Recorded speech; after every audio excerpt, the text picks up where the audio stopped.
Well, hey, everybody, welcome to In the Growth Space. David McGlennon here, and I am really excited that you're here and excited to have my good friend Andy Hall here. Those of you who have been watching or listening to the podcast for a while, you've seen Andy on here multiple times. He I'm sure doesn't need any introduction, but he is the coach's coach. He is the professional coach that is so amazing with teaching coaches how to coach and how to coach better. And I'm so grateful to have him here. Andy, welcome to the podcast.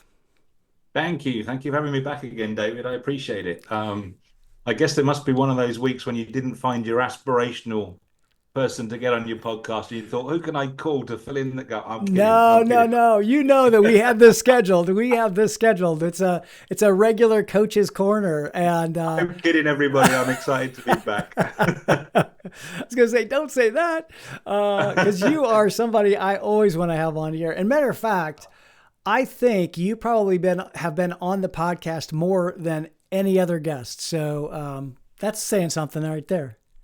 Now I've got a US address, and I keep going to the mailbox and looking for the check, and it's never It's there. never there. I know. It's never there. Oh man. Well, I'm so Thanks for having me grateful. back. I'm so grateful that you're here because it's always an engaging conversation. And one of the things that as I thought about having you on a regular basis, I really thought that it would be a really great idea to just share both, kind of both of our perspectives on what we're working on that take us outside of our comfort zone and into our own growth space. And just to be able to show everyone that we're working on ourselves as well. And we're working on our own growth. And we want to just kind of be the examples and maybe, although we're not perfect, we want to just be able to show you that you can continually improve, and it's a lifelong journey. And so I thought where we might start today is talking about a program that you and I have been working on. It's your program called Leader as a Coach, and you created it a few years ago. And I guess, let's talk about that for a second. Number one, why did you start it? And then, how did you get outside of your own comfort zone to do that? Or what was it about creating that program that got you outside of your own comfort zone and into your growth zone? That's a great question, David, because I think there's really like two parts of it that really sort of merge together. I was, as always, in my experience, and I suspect it's the same for many of your guests that are in a similar space to us. It's for me, it started with a relationship, and it wasn't a direct relationship. It was a relationship that an individual had in a company that began with my wife. Hmm. And they were working on a mentoring relationship together. And he happened to become aware of a need in his organization, and they were talking about it. And she said, "Well, perhaps this person who has the need, the HR director, perhaps I can connect you with Andy because I know that's a passion of his." And Cool. he was good to his word, and he connected me with the HR director of the company. So as always, things. Where did that come from? Was that a coincidence? No, I think it came out of a relationship again. Yeah. So I had a conversation. I got connected with the HR director of this data analytical company based here in the South. And we had a conversation, and like all organizations, they come to somebody like us, I think, mostly because they've got some sort of problem. Yeah. Um, Right. they had some sort of pain going on, and that pain, if I was to summarize it, would be they were recruiting some incredibly bright young minds into their organization. Mm-hmm. And those people were joining, which was great, but they weren't staying. They Okay. weren't staying. They were becoming demotivated relatively quickly. Okay. And subsequently, as young people tend to do today, because I think they're a lot more aware than perhaps I was when I was that age, they were choosing to move on. Mm. Um, and one of the things I think I've become aware of, probably because of my corporate background, although it might not necessarily be that, is like when that happens a lot, there's a cost. Mm-hmm. There's a cost, and sometimes it's about the cost or the impact on the business, which clearly, when you haven't got somebody in a position, um, has a significant impact on. But of course, there's a recruitment and an onboarding cost to Yeah. constantly re-recruiting people. And I think sometimes that's I want to call it, it's a hidden cost. I don't think it's a hidden cost for very aware CEOs and leadership teams. I think they're very aware of They're it, but aware of not that. Yeah. always are organizations aware of the cost that goes on behind Mm-hmm. um, having vacancies and having constant people turnover. Turnover. Yeah. And I've gone down the rabbit hole, as you'd expect, in terms of understanding that cost with expert organizations. And Mm-hmm. there's a view now that the cost is certainly into six figures in terms Yeah. of Absolutely. re-recruiting someone. You're out, you're not got somebody in the business, and the whole someone not in the business and the re-recruitment of that can cost you six figures, and you only Yeah. need to do that five or six times, and That's a you're into significant into $500,000. cost. Yeah. So there was that issue. But when I dug into what the real problem was of why that was, it really felt to me like it was a leadership problem. Mm-hmm. And Mm-hmm. the leadership team were a good leadership team, but in my opinion, from doing my analysis and digging, um, they were leading in what I would call a slightly dated, old-fashioned way in terms Sure. of let's tell these great young minds what to do. All right. They'll show up to work, they'll come to me, they'll show up, they'll be asked for what their tasks and jobs are to do Mm-hmm. today, and I'll send them away to do them. And when they're finished, they'll come back and they'll ask me what needs to be done next. Mm-hmm. And frankly, when you saw some of the exit surveys of the people that were leaving, they were saying exactly that. I don't have to think when I come to work. Oh yeah. I went to university, I went to college, I got this really good degree. I wanted to take it into the workplace and really use my potential. Mm-hmm. Mm-hmm. Um, but they weren't able to because of the way they were being led. And it wasn't an intent by the leadership team. I think it was just their programming Just their programming. Yeah. Sure. and what it is that they knew because they were probably taking their role models of leadership and transferring it on to the people that they were accountable for. So anyway, long story short, I put a proposal together for this organization, and the HR director and the leadership team signed it off. Yeah. Yeah. And that's how Leader as a Coach began. And I think the segue there into the second part of your question was in terms of comfort zone. It was like, okay, then I better Now write the what? program Now I better write it. Yeah. Yeah. because It's great. I'd never done it. And I Right. think I was always aware that I should be doing something like this and I want to do something like this. But there was always the reason and the excuse that I'm too busy and this is going to Right. take a heck of a lot of work. And I guess Mm-hmm. subsequently there wasn't always the motivation there for me to get on and do it. Yeah. But when you do all the research and you put a proposal together to an organization and they say yes, you've got nowhere to go, right? You Right. agree on a start date and how you're going to do it, and then you're expected to show up on day one as you and I did, Right. Right. and to deliver that program. So getting out of my comfort zone was actually writing it because Mm. I'd never written anything like that before. Right, right. Well, and I think that for the listeners, one of the things that I like what you said, and I think how you got yourself out of your comfort zone is you put something in place. You took action that was going to, if they bought the proposal, if they said, yes, we like what you've outlined and what you've designed here, that was going to force you to to move forward and to actually create the deliverables. And I think that's a powerful approach to how you get yourself out of your comfort zone. Create circumstances that force you outside of your comfort zone.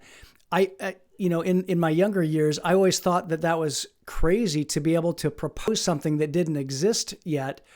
But it's part Yeah. of the creative process. And I now have come to a place to realize that if I can envision it and I can put it on paper, and if a client sees it in their mind, they buy into it, that forces me into the actual creation of it into the real world. And, frankly, that's how the Emerging Leader Academy got started. It was a vision that I had for leaders at one of my clients, and that led to the Emerging Leader Inner Circle, which then morphed into now the Emerging Leader Academy.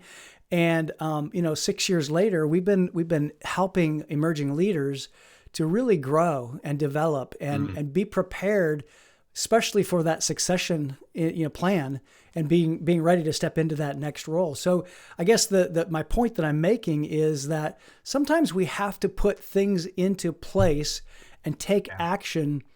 It's like there's no turning back. It's like getting on a diving board and knowing you can't go backwards. You got to jump and get into the pool. So It's such a powerful point because it would have been easy to have the conversation, and it was easy to have the conversation with the organization. And then when there was encouragement to move forward, it would have been, I think, pretty easy.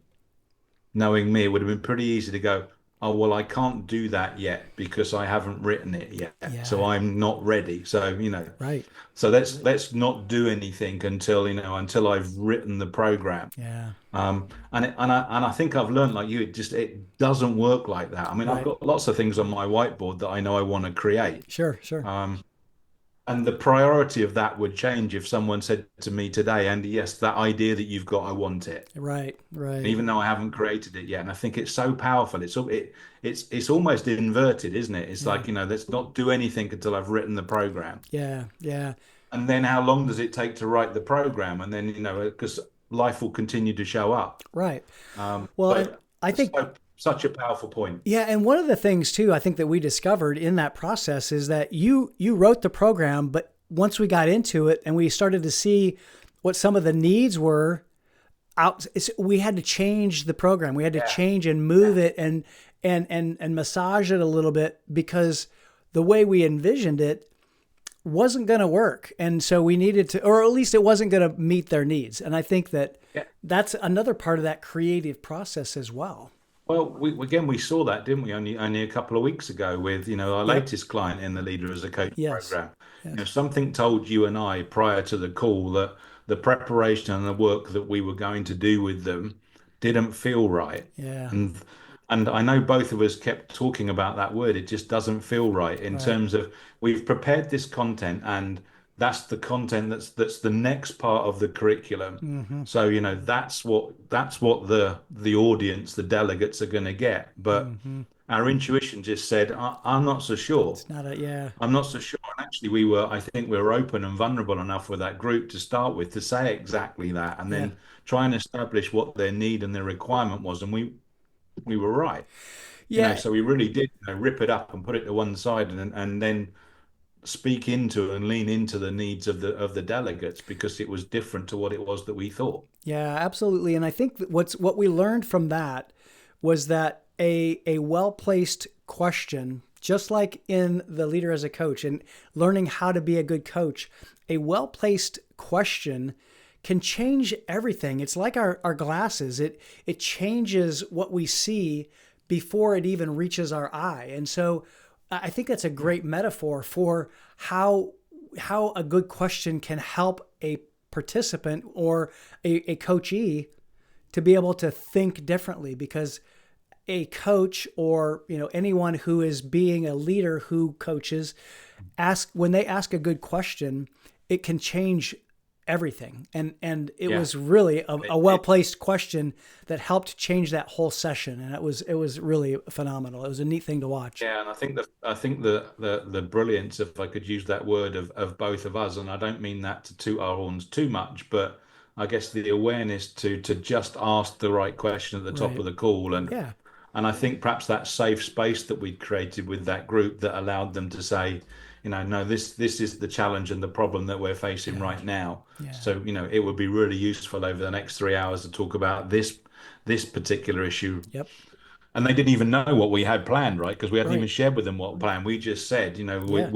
our intuition says something's not right, so talk to us, and they did. Mm-hmm. Yeah. Um, Yeah. and I felt like it was a wonderful 3 hours. I felt like we added value, and they told us that we did. Yeah, absolutely. And I think, it does take an intuition. It takes a facilitator who is willing to lean into their intuition and be willing to change things up, because Yeah, just because I have a plan doesn't mean that that's the route I need to go. I've got a mentor that says, plan tight but hang loose, and yeah, it's right. so important.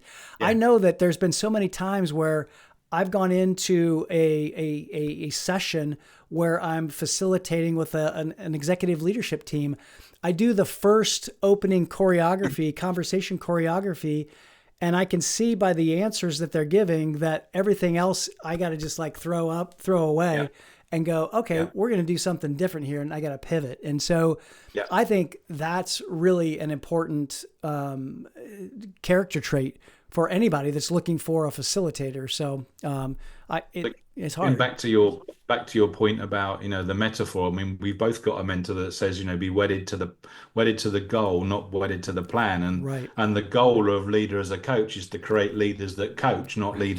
leaders that tell. Yeah. And that goal was, we're still attached to that goal. Hmm. And that call for 3 hours a couple of weeks ago still was taking us towards that goal, Yeah.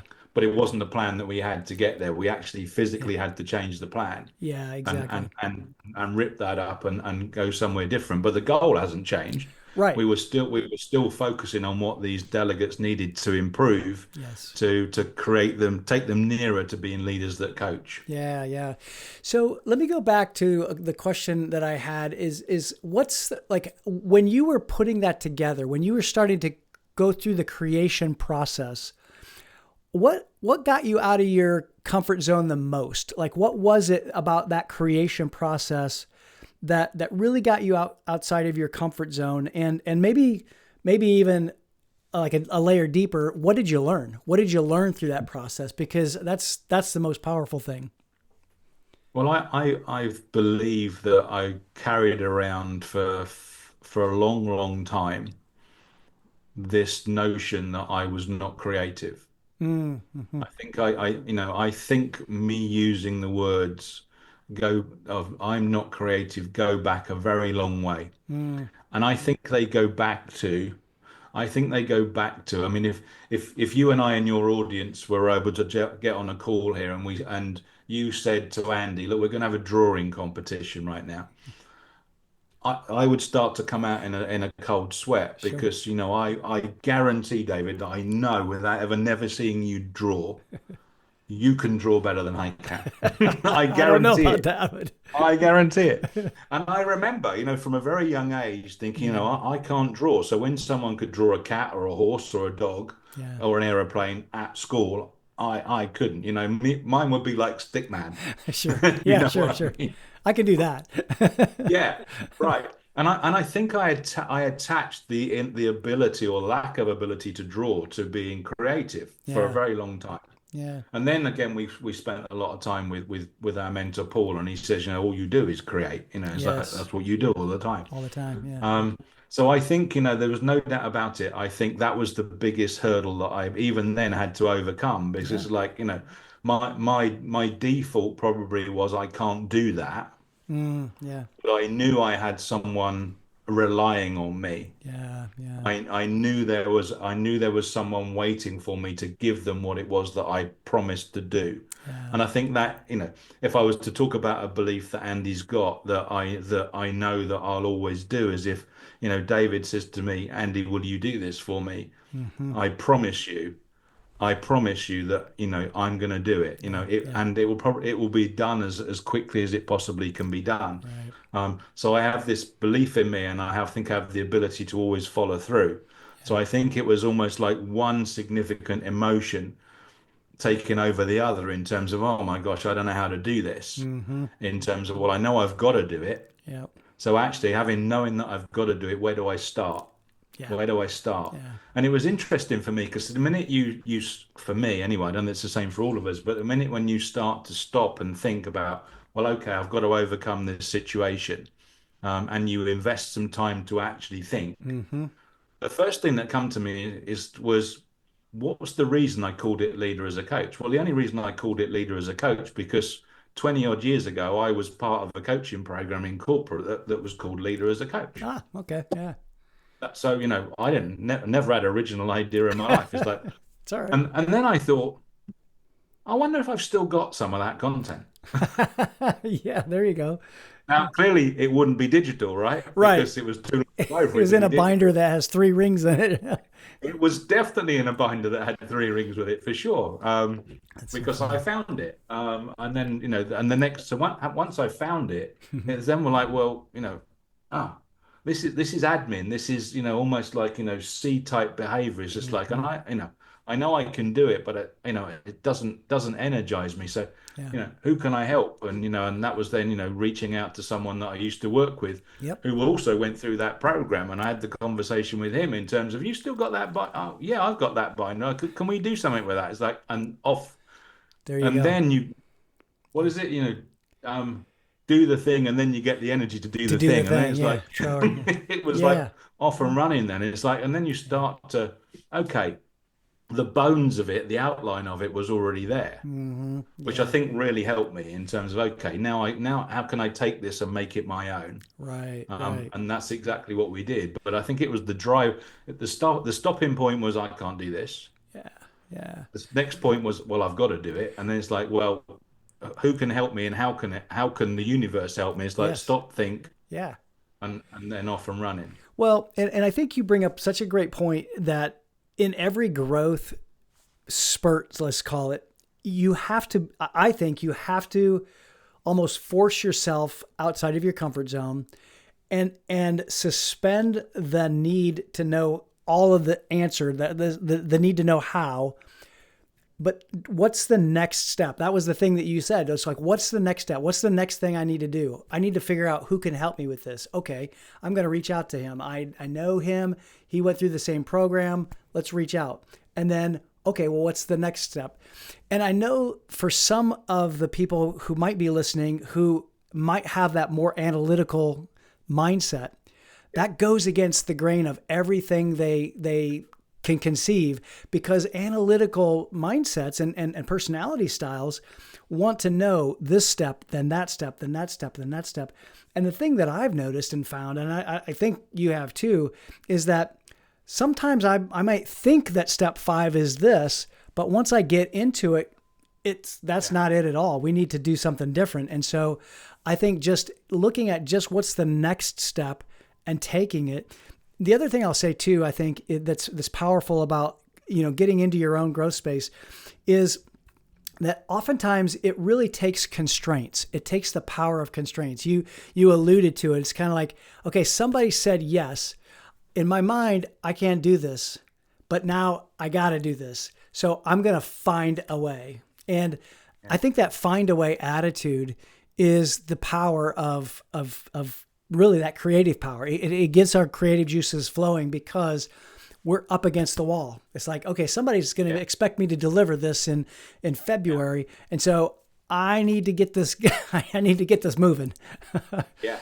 And I think it comes back again. One of the things it comes back to as well is one of the things we started to talk about at the top of the call. You know, for me, everything rises and falls on actually relationships. And now I was just Yes, grateful that, yes, I had people around me that I knew that mm, could either help me create it or even from a mindset perspective, get over the fact that I think I can't. right, right, Which I think, just speaks into, back to the thing we've talked about multiple times over the years about who you surround yourself with matters yeah, because, for sure, you know, if I can't do it, I know someone around me that can probably help me do it. And if I right, don't think I can do it, I've got a group of people that I know will help me get over the hurdle of, yeah. well, look, of course you can. Yeah, yeah, absolutely. And that goes back to the power of a community, the power of the people that you have around you to be able to and even borrowing the belief of somebody who goes, Yeah. you may say, I can't do this, but somebody says, I believe that you can. And Mm. that belief can help you get over that hump. And Yeah. there's just such power in that. When we go to Turning Point, the one exercise at the end is so powerful. The I am statements, creating the I am statements, but the exercise of having someone look you in the eye and saying, I see it and I believe it in you. And man, that is so powerful just to have Yeah. somebody believe it in you, because then you're Yeah. like, okay, well, you believe it? All right, let's go. Yeah. Sure. I mean, it's so huge and and I think, I think I've learned that it's part of, of who I am and my learning model in a way, in terms of Yeah. more often than not, it is going to take somebody else that's just perhaps going to give me that extra bit of belief. Push. Yeah. Yeah. Because probably without it, I probably withdraw sometimes, I think, and Sure. maybe I'm pretty sure. I mean, I know myself really well. I think, I'd find all the excuses under the sun of, Yeah. why I couldn't do it if I wasn't surrounded with people that thought I could. That you think you could. Yeah. No. Yeah. And I think that's right. And I know that for me, anytime that I've gotten outside of my own comfort zone, it's taken other people to be around me. Either I don't want to disappoint them, or I don't want to be shamed, humiliated, or anything else. I want to, they're going to push me. And I think that's, to me, I've noticed that about myself, is that it takes others around me who are also high performers to help me continually performing at my highest level. If I'm surrounded by people that are just, just not pushing themselves, I can Mm. tend to lay back, and it's pretty easy to kind of get back into that comfort zone and stay there. And Yeah. so I guess, Yeah. maybe let me ask you this. So what are you doing right now that's kind of pushing you outside of your comfort zone? What are you working on maybe that you're saying, hey, this is kind of pushing the boundaries of my comfort zone? I probably would answer that in a way of not necessarily working on something right now that's new. Mm, It's taking what I've got and creating a more awareness of it. yeah. Yeah. Um, so I think really what I'm talking about here is a sales and a marketing challenge, which I believe Yeah. probably so many of us have. Sure. Um, and I know that's really generalistic, but I think sometimes that as human beings we perhaps think that the hardest thing is creating a product, Mm-hmm. creating something new, and oh my gosh, we both know it is, right? Right. It takes Right. a lot of work and effort to do that. Um, but then when you've got it and you want to tell the world about it, because actually fundamentally, what do we all want? We want people in the world, we want some people in our marketplace to go and purchase it. Sure. Um, I think that's an even bigger challenge. Mm-hmm. Um, Mm-hmm. and people listening to this call would say, yeah, that's a sales problem. People listening to this call would say it's a marketing problem. I would say yes. Yeah. It's probably both of Both. those. Yeah. Sure. And I think right now it's a mental challenge. Mm-hmm. It's a mental challenge of actually how to decide what to do Mm-hmm. to Mm-hmm. actually take some of these products to market. Sure. Um, Carrying around the belief of, I'm aware of what people do in the space Yeah. that we operate in. And I'm not yet convinced I've found the perfect solution. I've not yet in our circle of influence, and it's Mm-hmm. big. Mm-hmm. Whether do you pay for Facebook ads? Do you pay for Google ads? Do you Sure. get yourself on TikTok? Do Yeah. you promote yourself on LinkedIn? And Mm-hmm. which one of those is the silver bullet? Right. I haven't found that yet. So subsequently, I'm a little bit, I don't know whether stuck's the right word. Mm. I think I'm just aware of working out what is the best route to market for the products that Right. that I not only have I created, but you've created, and Mm. people in our inner circle have created. So I'm not working on creating something new at this moment in time, because I feel like I've got a really good suite Yeah. of coaching products Yes. that have come to fruition in the last couple of years. Mm-hmm. It's now how to create bigger awareness of that. Mm-hmm. And ironically, probably the most success I'm having in this space is um, in our good to great coaching program that we've created. What I have a belief on is, I think, starting to turn into to be significant and perhaps powerful, is it's that it's that advocation of the people that are currently in the program. It's the Mm-hmm. people that were in the first cohort and now in the second cohort, talking about how much they're gaining from it Yeah. and sharing that with other people. Mm-hmm. It, there probably isn't anything more powerful than that, but it's probably how do I harness that? Yeah. Yeah. and create more awareness of what these people are saying. Yeah. So this group of people that are being certified through the coaching program that we've created, I can see and feel and Yeah. witness and see some things on social media where people are speaking very highly of it. Yeah. Um, Absolutely. Now, Absolutely. how do I guess, harness all of that? Yeah. Because I don't think there's anything more powerful. I think for me, that's more powerful than me trying to promote it on LinkedIn or me trying to Yes. promote it on any other form of social media. Yeah, I totally agree. And it's always better to have somebody else, kind of talk and speak into your, your greatness than you, because it's Yeah, better to have somebody else, build you up than you try to do it yeah, yourself, because it seems and feels disingenuous. But one of the things I think that I would love for our listeners just to kind of hear is that we don't have to be working on a project per se to get ourselves out of our comfort zone. It can be a mindset. It can be a thinking process. It can be, a way of seeing things that we're trying to either work on, evolve, or change. And that's just as important, if not more important, because you and I both know that our results ultimately come from our thoughts. Our thoughts create, mm, actions in the body, and then those actions then create the results. And actually, the thoughts create the emotions, which create the actions, which create mm, the results. And so, if we think about that process, starting with our mind, if we're going to work on our mindset and work on our thinking process, that's going to, if we change our thinking process, that's going to change our results. yeah, And, you know, to your point too, I'm in the same way. I do have a program that I created, the Emerging Leader Academy, but it's also the mindset around how do I help other leaders see that if they don't create and develop their leaders, they aren't going to have a succession plan. And now, as a fractional CEO, I'm seeing such a need for developing leaders within organizations, because without it, to your point yeah. earlier, if people leave, what are we going to do? And if there's a turnover, we haven't developed somebody to step into that role, or to at Yeah. least know that they can step up and figure it out, then we're going to be in a really bad place. Yeah. So I think that just understanding that sometimes it's a mindset that gets us out of our comfort zone, and it's a Mm, changing of our mindset that gets us out of our mm. comfort zone.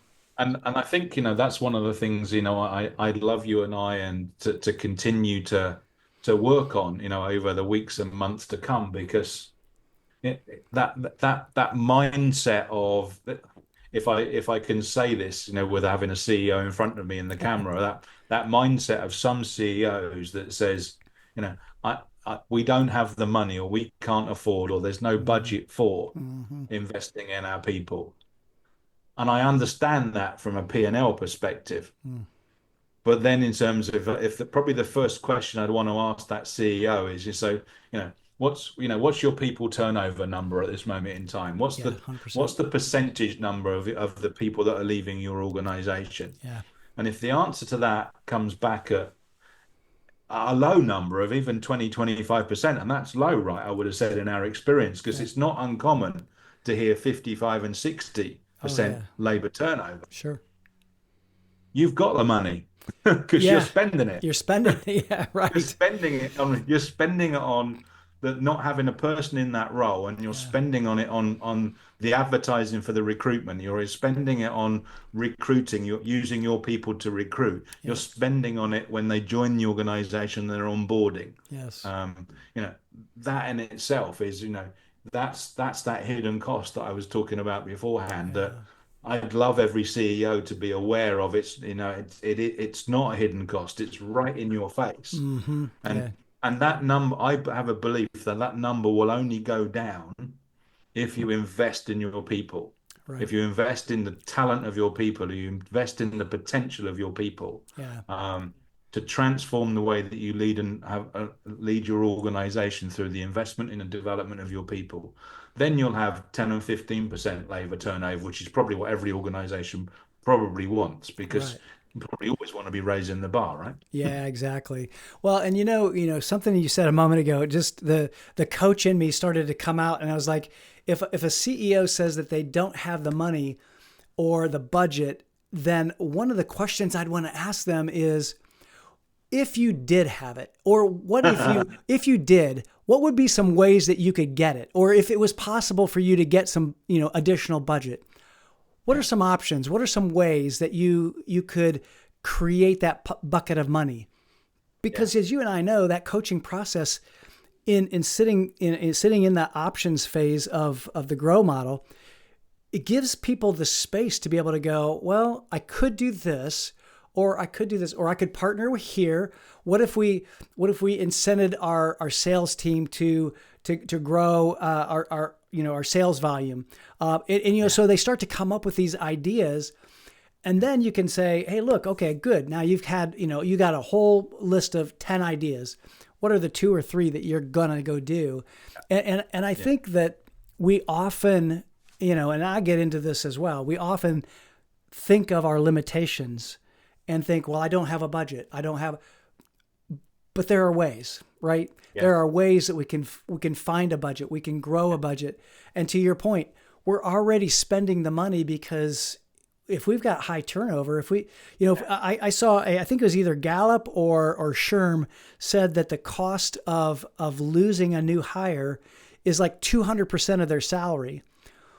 Well, Right. if yeah, I mean, if a salary is $50,000, there's $100,000 right there that you're, kind of losing right out the window. So I think The, that, serv the, yeah, sur- the survey I use that sits on my desktop is only a couple of years old. It sits there very prominently for a reason. yeah, And in this survey, their research said it was 200%, but they say in the survey that we didn't want to go public with 200% because no one would ever believe them. believe us, yeah, right, sure, So we've settled on we're going to go 100% rather than 200% because no one would ever believe us. It was right, twice the amount of someone's salary. right, yeah, This exactly. was this is a leading recruitment company in the US. Amazing, Being amazing. careful about what they say because the numbers were that wild, no one would believe them. Yeah, yeah, exactly. Well, my friend, I know we're coming up to the end of our time together, but I guess I'd love to just, hear from you. Is there any final thoughts? Thinking, something that you might want to share with the listeners, even just from your own experience of getting outside of your comfort zone in the recent days and months, maybe since the last time we talked, or anything else you'd like to share. I don't know whether I've said this before, so I might have done, but it just feels like it's right there at the front of my mind all the time at this moment in time. You know, for I I notice often. Let me choose my language really carefully. I notice often that what is the biggest dream killer, the biggest reason why people don't follow through on their dreams is the simple thing, it's the simple act of not taking action, not taking that first Yes. step.